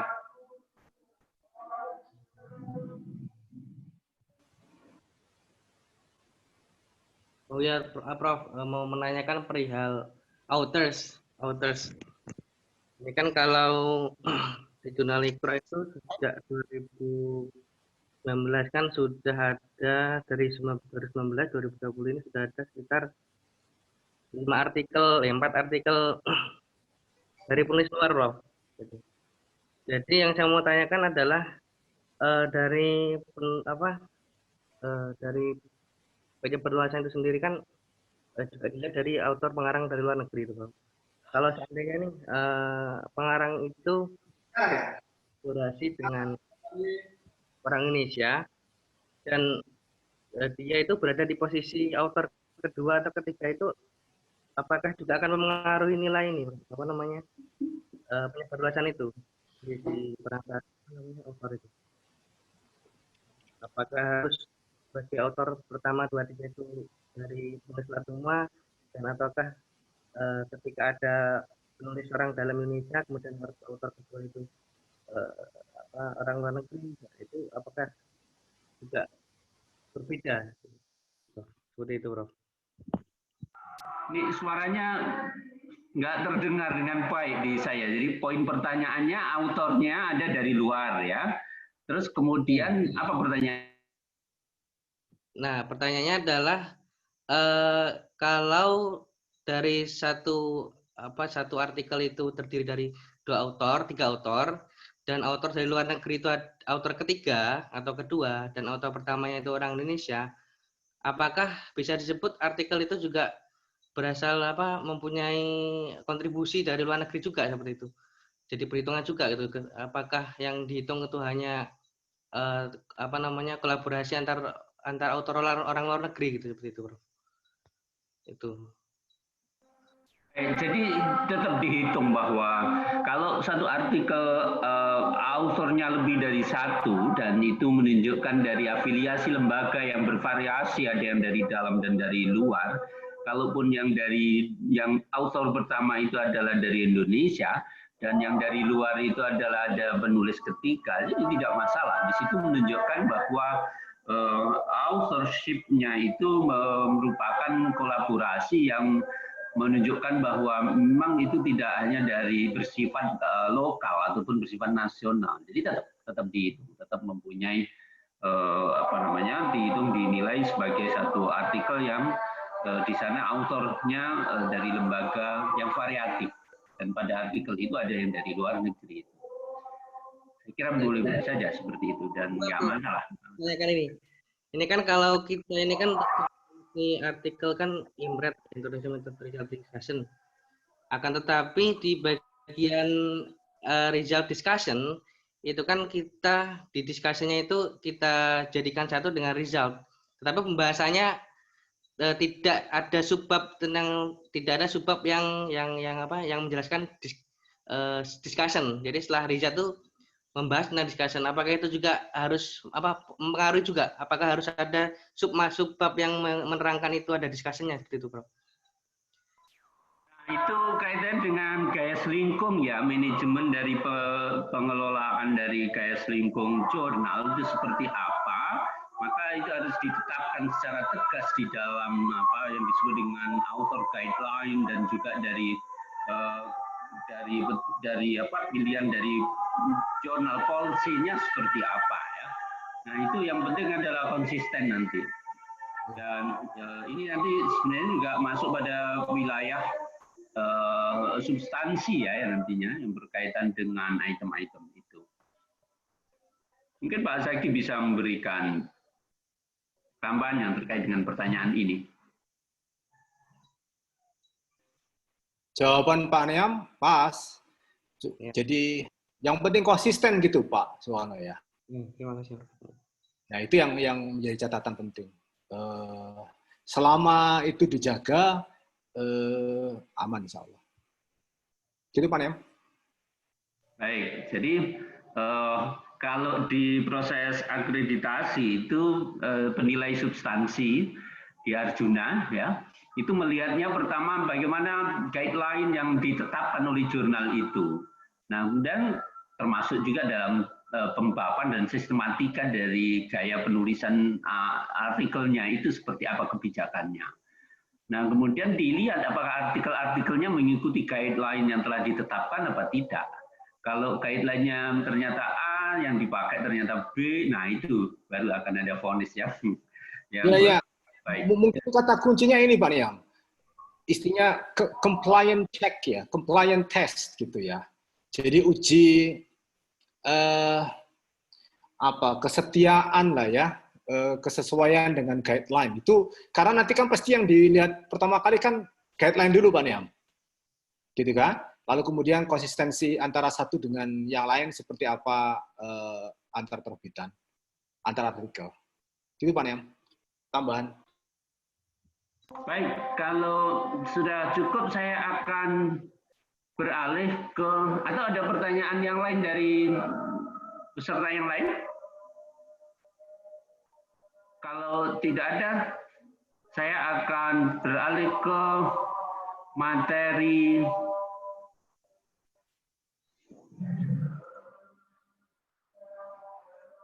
tentang Web of Science ya. Bagaimana sebenarnya evaluasi yang ada di dalam Web of Science. Nanti akan kita kirim linknya, laman dari informasi Web of Science ini di grup ya. Tapi sementara kita buka dan kita tampilkan apa sih sebenarnya Web of Science itu, dan kemudian apa bagian-bagian dari yang ada di dalam Web of Science itu. Jadi Web of Science itu mempunyai cabang-cabang dari yang di indeksasi ya. Dia ada empat bagian ya nanti indeksasinya itu. Kalau di Scopus kan hanya satu ya. Tapi kemudian kalau Web of Science itu mempunyai 4 yang kriteria dari indeksasinya di apa. Yang pertama itu ada di Emerging Source Citation Index, ESCI, dan ini umumnya yang itu dulu. Jadi di indeks kalau memenuhi kriteria dari Web of Science, maka kemudian nanti akan muncul di dalam source-nya, muncul di dalam citasi yang disebut dengan ESCI ini ya, ESCI, Emerging Source Citation Index. Ini semua bidang ilmu nanti akan ada di sini. Kemudian setelah masuk dinyatakan lolos bisa ada di dalam citasi, di dalam indeksasi di ESCI ini, kemudian nanti akan dievaluasi dan dipantau kemudian sesuai dengan bidang keilmuannya berdasarkan atas impact kriterianya. Jadi pengaruh dari citasi, pengaruh dari artikel yang terindeks di situ itu outputnya keluar itu seperti apa, dampaknya seperti apa. Nah itu nanti akan ada yang diindeks ke Science Citation Index untuk ilmu yang bersifat scientific, yang eksak. Kemudian kalau dia pada bidang ilmu-ilmu sosial, maka kemudian nanti akan diindeks di Social Citation Social Science Citation Index (SSCI), dan kemudian ada pula yang masuk pada kategori Arts and Humanities Citation Index (AHCI). Ini tergantung dari subjek area dari yang dimasukkan, sehingga yang pertama biasanya yang dilakukan indeksasi itu adalah ya ke ESCI ini untuk yang di Web of Science. Nah, bagaimana sebenarnya kriteria-kriteria yang dilakukan di dalam proses penilaiannya ini? Maka kalau sebelum masuk ke situ, kita lihat di sini ada satu gambar yang ditampilkan di Web of Science itu.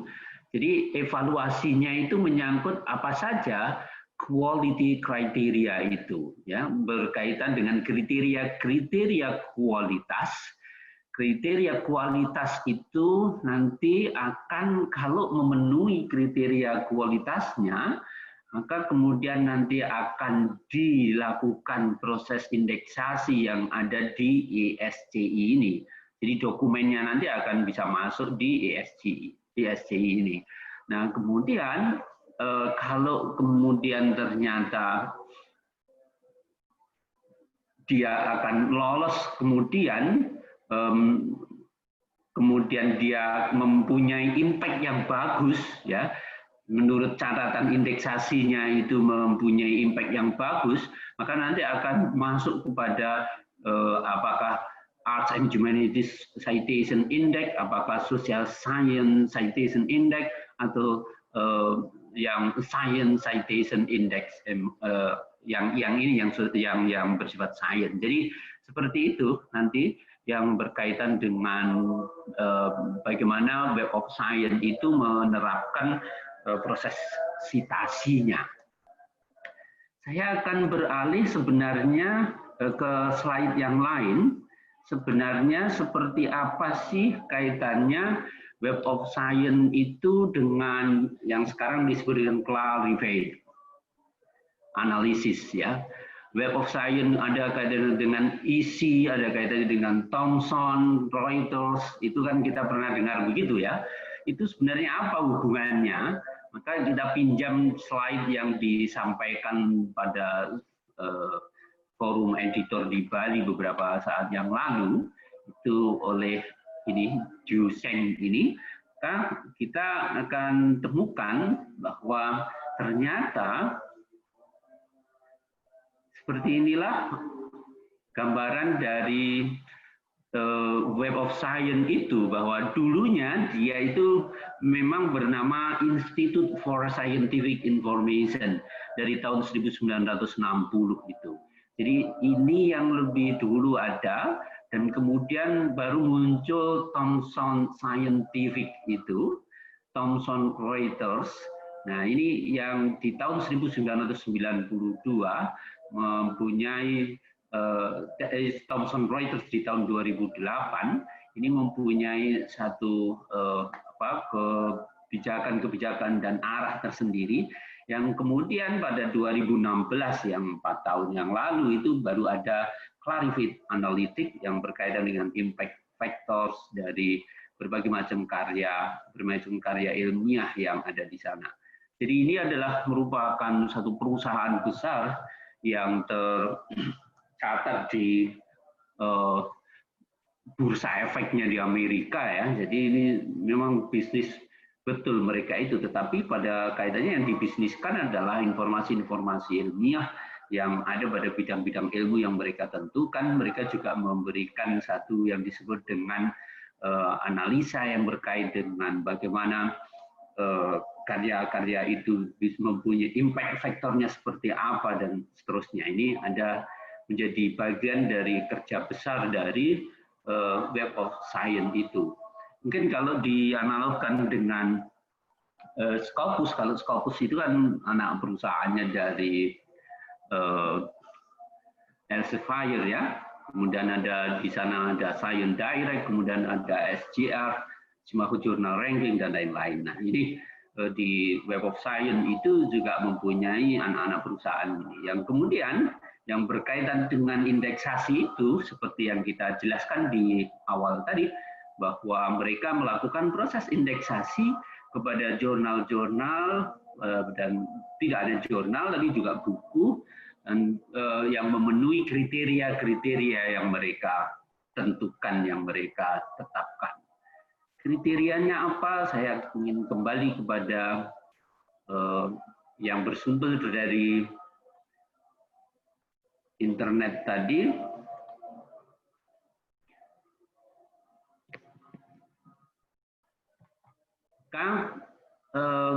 Kalau yang di jurnal maka ada 1, 2, 3, 4 ini ya indeksasinya. Yang Science Citation Index itu yang berkaitan dengan Natural, Applied Science, Clinical itu ada di situ. Tapi yang Social Science Citation Index itu untuk Social Sciences, dan Art and Humanities Citation Index itu untuk Art and Humanities. Apa sih sebenarnya dan rumpun ilmu yang ada di bidang ini apa saja ya, nanti biar bisa dilihat lebih lanjut ya. Kalau di Scopus itu, di laman Scopus kan jelas sekali di sana yang masuk pada bagian-bagiannya ya. Nah, jadi yang pertama kali itu nanti akan diindeks masuk ke yang Emerging Source Citation Index ini yang pertama dilakukan. Nah, Web of Science juga melakukan Book Citation Index, Conference Proceeding juga dilakukan proses Conference Proceeding Citation Index, CPCI yang ada di sini untuk all disiplin, jadi untuk keseluruhan. Okay, relationship between Web of Science core collection and journal citation report. Ada JEF yang paling penting yang keluar dari Web of Science itu yang menjadi ukuran kalau yang di Scopus itu bukan JEF tetapi yang ada adalah index ataupun yang disebut dengan site score. Tapi kalau yang di Web of Science itu ukuran impact-nya itu dampak itu adalah berupa Journal Impact Factor atau JIF ini.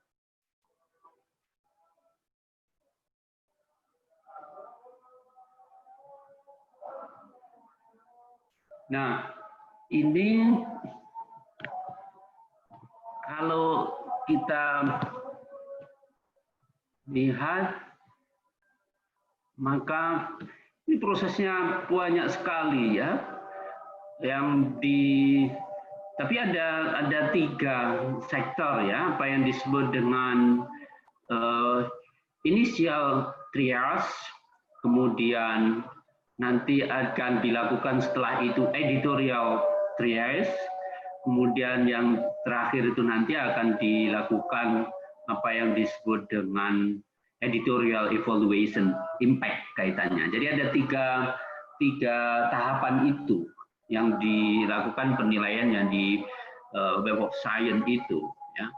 Jadi untuk mendeteksi awal itu dilakukan initial triage itu tentang apa saja yang dideteksi di awal itu terkait ISSN, jurnal title, jurnal publisher, jurnal URL, jurnal content access, kemudian presence of peer review policy, kemudian kontak detail.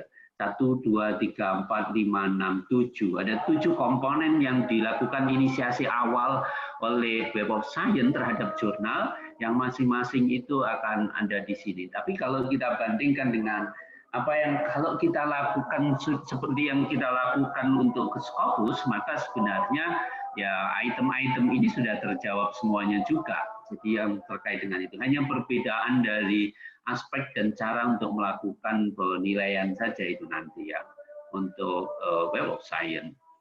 Ini yang ketika sudah lolos dari inisiasi awal itu, maka kemudian nanti akan masuk kepada proses penilaian yang terkait dengan editorialnya.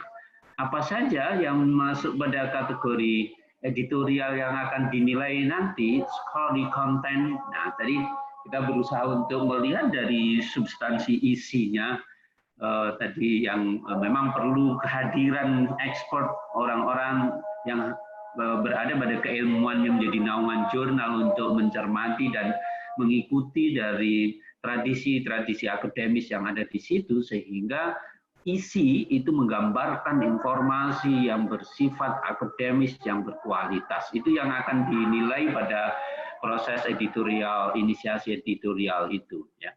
Kemudian artikel title and article abstract in English itu, jadi kalau nanti akan ada penjelasan lebih detail lagi sama dengan yang di Scopus itu. Ini juga kalau konten full PDF-nya itu dalam bahasa yang tidak bahasa Inggris, itu juga memungkinkan, tapi ya pada prakteknya itu sangat bersifat spesifik yang diperbolehkan begitu. Nah, yang di sini ini, artikel title and article abstract in English ini untuk yang informasi umum sebagaimana yang dilakukan di indeksasi di Scopus itu kan juga seperti itu. Ya, abstraknya, judulnya, kata kuncinya dalam bahasa Inggris harus tersedia. Di Web of Science juga sedemikian. Bibliographic information in Roman script sama dengan yang ada di Scopus. Jadi yang berkaitan dengan references itu juga dalam bentuk Roman script, bukan dalam bahasa kanji, bukan dalam huruf Arab, bukan dalam bahasa Hanocoroko yang di dalam bahasa Jawa itu. Kemudian clarity of language. Nah, ini berkaitan dengan bahasa. For title, abstract, and other published text presented in English, the language must be clear, comprehensible to a global audience. Jadi kalau di sini kata kuncinya itu adalah comprehensible to a global audience. Tapi kalau yang di Scopus itu readable for international audience. Jadi sama aja lah ya. Jadi bahasa Inggrisnya harus memenuhi pada kriteria yang seperti ini. Nah, problem kita kan di situ nanti ya, bagaimana untuk menjaga, mendapatkan artikel-artikel yang berbahasa Inggris itu. Bahkan Pak Kusmana pada pertemuan awal juga sudah mempertanyakan itu, gimana kok semuanya berbahasa Inggris.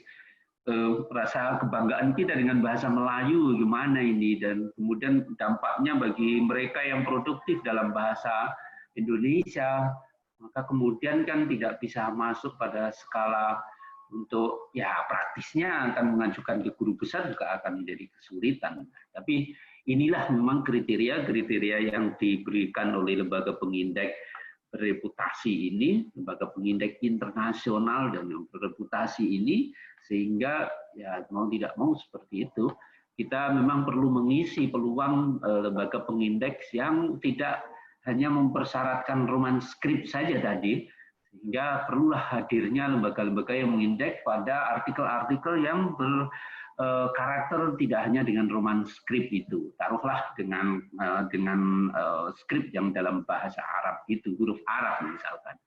Nah, harapannya Muraref itu akan bisa mengarah ke sana. Kalau kita sekarang masih mengandai-andai, ya semoga pada pertemuan di bulan lalu dari pimpinan di Diktis juga sudah ada komitmen yang kuat itu untuk mendorong agar Muraref itu bisa akan mengisi kosongan yang belum ada di situ. Kita sudah punya SDM yang lumayan ya, tinggal bagaimana mensinergikan itu untuk bisa menuju ke sana. Berikutnya timeline and our publication volume, jadi publikasi regularity kalau dalam bahasanya di Scopus ya. Kemudian website functionality, the journal format jurnalnya mengikuti format internasional apa tidak, kemudian fungsi dari situs menu-menu yang ada di web itu seperti apa. Present of ethic statement, tadi publication ethic kalau yang pada umumnya ini dicontohkan mengikuti mana, apakah mengikuti KOP atau yang lain, Declaration of Helsinki atau yang lain. Ada editorial affiliation detail, tadi sudah kita bahas, dan kalau di Scopus adalah convincing editorial board, tapi kalau yang di sini adalah editorial affiliation detail. Kemudian author affiliation detail itu juga menjadi informasi yang penting untuk melakukan penilaian inisiasi pada wilayah yang kedua, yaitu editorial triage. Kemudian yang ketiga, setelah lolos dari ini, baru akan nanti dilakukan satu. Jadi kalau sudah lolos di editorial setelah initial triage, kemudian editorial triage, ini akan masuk kepada apa yang disebut dengan nanti terindeks di SCI. Kemudian ketika sudah terindeks di SCI, maka akan dilakukan editorial evaluation quality, yang nanti di sini terkait dengan apakah nanti akan masuk kepada Social Science Citation Index, apakah Science Citation Index tadi, apakah Art and Humanities Citation Index. Jadi ini kemudian yang dilakukan yang lebih banyak adalah yang berkaitan dengan editorial board composition, validity of statement, peer review-nya jelas, content relevance, apakah mengikuti scope jurnal apa tidak, focus and scope-nya diikuti apa tidak, kemudian grant support detail, lembaga support pendanaan dananya dari mana, itu juga mesti harus juga dilihat di sini.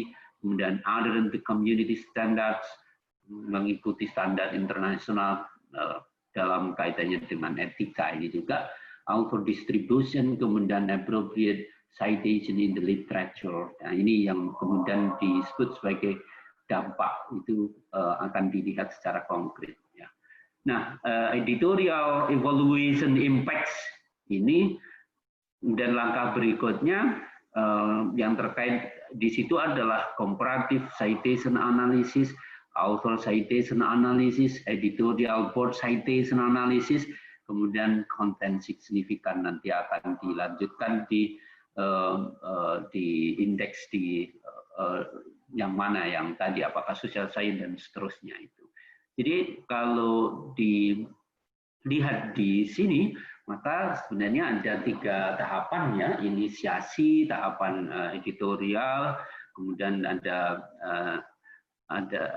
tahapan impact, kemudian evaluasi pada wilayah impact. Itu secara umum yang dilakukan di Web of Science ya. Nah, ini kita bisa lihat kalau pada slide ini penjelasannya ya.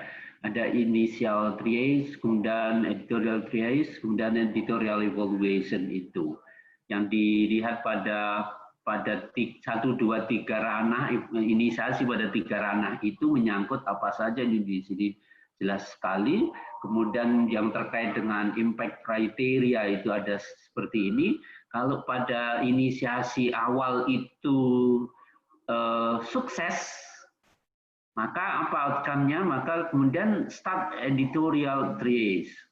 Maka ketika sukses di sini, maka akan dilanjutkan kepada evaluasi editorial. Kalau di sini sukses, kemudian dilanjutkan kepada editorial evaluation kembali yang terkait dengan item-item yang ada di sini. Nah, ketika di sini sukses, maka kemudian masuk pada indeksasi di Emerging Scientific Citation Index and it evaluated to impact. Kemudian setelah lulus di sini, kemudian dinilai dari sisi impact-nya, comparative citation analysisnya, author citation analysisnya, kemudian IBM itu editorial yang terkait dengan editor ya, editor citation analysis, kemudian content signifikan. Ketika lolos, maka kemudian nanti akan masuk, apakah masuk ke social science citation index, ataukah masuk kepada science citation index, atau masuk pada arts and humanities social science citation index. Nah, kalau gagal di pertama ini yang di WOS itu tidak ada apa yang disebut dengan embargo ya. Tapi catatannya kalau di inisiasi awal itu gagal, maka catatannya adalah boleh melakukan resubmission ketika sudah problemnya ditangani, sudah selesai diperbaiki, maka bisa kapan saja untuk melakukan resubmisi. Kemudian kalau gagal di editorial triage ini juga begitu juga sama, boleh saja untuk melakukan resubmisi kembali asal permasalahannya sudah dilakukan perbaikan. Nah, baru kemudian ketika failed editorial quality evaluation, nah ini baru akan ada embargo at least 2 years. Kalau gagal di sini, maka kemudian 2 years akan di embargo. Wow, ini nampaknya waktunya kok terus berjalan ya. Oleh karena itu, ternyata begitu cepat waktu berjalan. Saya persilahkan kalau ada tanggapan pertanyaan. Ini informasi awal yang terkait dengan indeksasi yang ada di WOS ya. Saya dengan senang hati untuk bisa menyampaikan bahwa di JIS itu belum ada informasi. Kita sudah melakukan submisi untuk di indeks di Web of Science untuk bisa masuk di Emerging Citation Index. Tapi itu informasinya tidak selengkap dari seperti di Scopus. Kalau Scopus kan kita bisa memantau, sudah ada di bundle yang keberapa itu. Kalau kemarin ada info yang di Jogja, UIN Jogja itu, JPI, Jurnal Pendidikan Islam itu sudah berada di bundle yang ke-7 dari 8 prosedur yang mesti diterapkan untuk evaluasi. Sudah masuk kepada tim dari penilai kontennya yang ada di Scopus itu. Begitu juga yang UIN Malang, JIA, Journal of Islamic Architecture itu nampaknya juga sudah berada pada bundle yang ke-7, 7 langkah. sudah dilalui, sukses, tinggal menunggu langkah terakhir itu, dan itu yang paling berat. Saya persilakan kalau ada pertanyaan.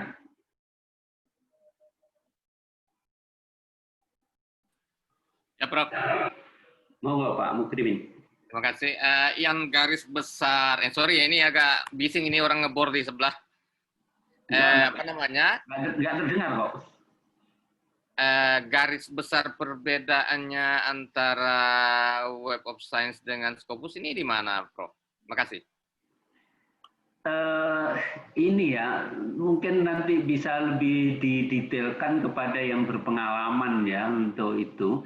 Tapi bahwa kalau kita baca dari parameter-parameternya tadi, itu satu, perbedaan dari istilah-istilah dan tahapan-tahapan ya. Perbedaan dari istilah dan tahapan. Kalau di Scopus itu kan hanya 2 tahapannya.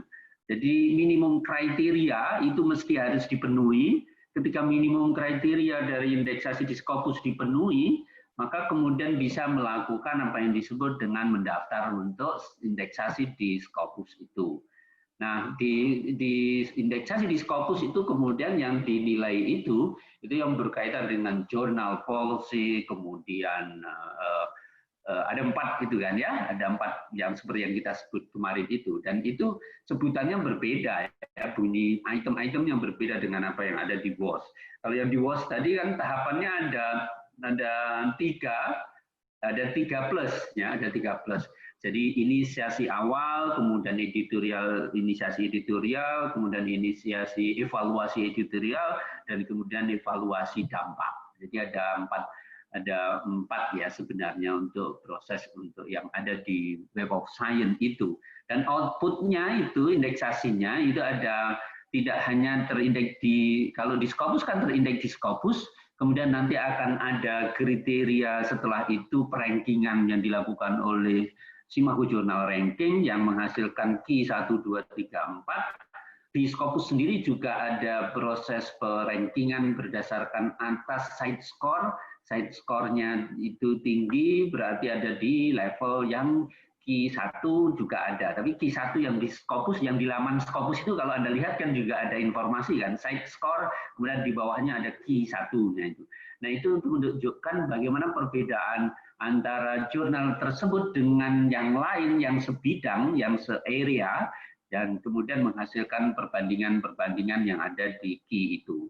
Nah, itu untuk informasinya. Tapi kalau yang di Web of Science itu bukan di side score itu, bukan di H-index outputnya, tapi yang ada adalah impact factor tadi, Journal Impact Factor, JIF, yang muncul. JIF itu seperti apa menilainya dan seterusnya, nanti akan ada di pertemuan mendatang lagi kita berikan ya. Untuk detail-detailnya dari, sebenarnya kalau yang di Web of Science itu hanya 4 bidang yang menjadi fokus ya, 4, nanti akan rinciannya seperti yang detail tadi itu ada sudah kita sampaikan, tetapi kemudian pada bagian yang mana nanti akan kita sampaikan di slide yang satunya lagi. Ada lagi? Bu Martin, sudah selesai ya ini? Waktunya sudah habis. Karena sudah habis. Waktunya sudah habis, Pak. Ya, pas ya. Kita akhiri Bu Martin ya. Dan kita ingatkan untuk mengisi absensi ya. Ya. Untuk mengisi absensi dan untuk minggu hari Senin depan kita juga tetap melakukan proses bedah jurnal. Kita lakukan begitu Bu Martin, tidak sesuai dengan di jadwal karena yang itu butuh waktu yang lebih banyak ternyata malah. Dan nanti tetap yang berkaitan dengan kriteria indeksasi di Web of Science juga akan tetap kita sampaikan lebih detailnya. Kan jadwalnya mestinya kriteria di indeksasi di Web of Science. Saya kira begitu. Terima kasih. Sekian. Assalamualaikum warahmatullahi wabarakatuh. Waalaikumsalam warahmatullahi wabarakatuh. Pak Prof. Aki Muzaki yang sudah bersama kita di sore hari ini. Alhamdulillah sudah banyak sekali hal-hal untuk perbaikan yang disampaikan oleh beliau, terutama kepada jurnal-jurnal yang sudah dibedah, dan kita sudah sama-sama memiliki banyak masukan, dan ini tentu sebagai acuan bagi kita untuk memperbaiki ke depan, terutama untuk substansi artikel. Kalau yang sudah terbit tentu tidak mungkin kita otak-atik lagi, Tetapi untuk proses selanjutnya, tentu apa yang telah disampaikan oleh kedua narasumber yang luar biasa pada sore hari ini akan menjadi semacam acuan bagi kita bersama, sehingga kita sama-sama bisa memperbaiki mutu daripada tulisan-tulisan yang sudah kita publikasikan. Dan kita berikan aplaus kepada kedua narasumber yang luar biasa pada sore hari ini. Terima kasih atas kehadiran Bapak dan Ibu juga yang luar biasa ini. Tetap semangat di pertemuan kelima, dan insya Allah nanti di hari ini kita akan bersama-sama untuk kembali bersama beliau berdua untuk mendapatkan bedah-bedah jurnal yang lain, sehingga akan setiap hari ini akan bertambah lagi perbaikan-perbaikan dari segi kualitas. Baik, kita akhiri karena untuk sesi keempat sudah mau dibuka. Banyak maaf, bila taufiq wal hidayah. Wassalamualaikum warahmatullahi wabarakatuh. Waalaikumsalam warahmatullahi wabarakatuh. Ya, izin live karena kita harus buka kelas 1 lagi. Iya, siap.